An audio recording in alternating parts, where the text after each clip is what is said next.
L'engagement que nous avons pris, c'est de désencombrer le marché, mais aussi de nettoyer le marché. Quand je parle de désencombrement, il ne s'agit pas du marché.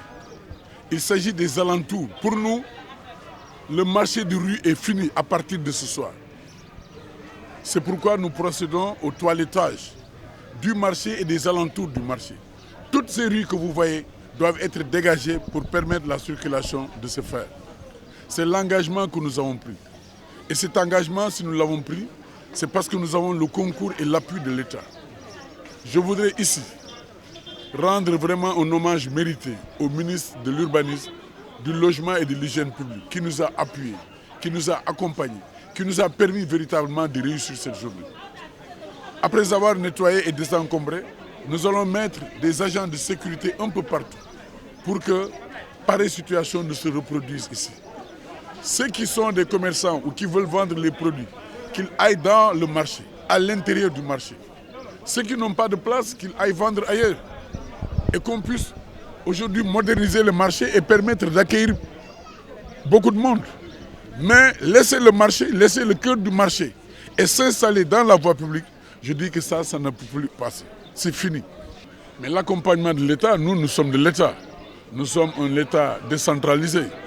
Et sous ce rapport, avec le concours de l'État, nous réunirons les conditions nécessaires et suffisantes pour faire de sorte que cette disposition puisse être respectée par tous et par toutes.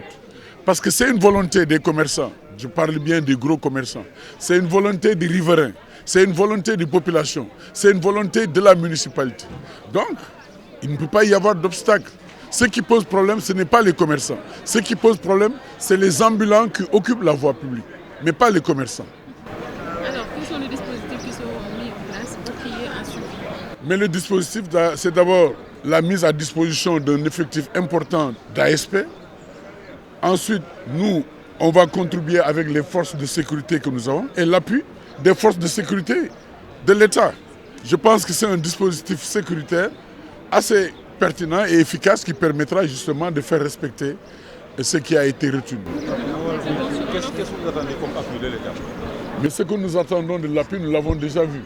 J'ai dit tout à l'heure que le ministère de l'Urbanisme nous a accompagnés en logistique, mais aussi en dossard et en petit matériel. Il nous a accompagnés en mettant à notre disposition l'UCG, les sapeurs-pompiers, les forces de sécurité. Je pense que c'est un accompagnement très conséquent. Et c'est la raison pour laquelle vous voyez la présence des autorités. Le sous-préfet, le préfet de Dakar, le chef de la police. Donc ils sont tous là. Je pense que c'est une opération, Inch'Allah, qui va bien se dérouler et dont on peut espérer effectivement trouver le bout du tunnel.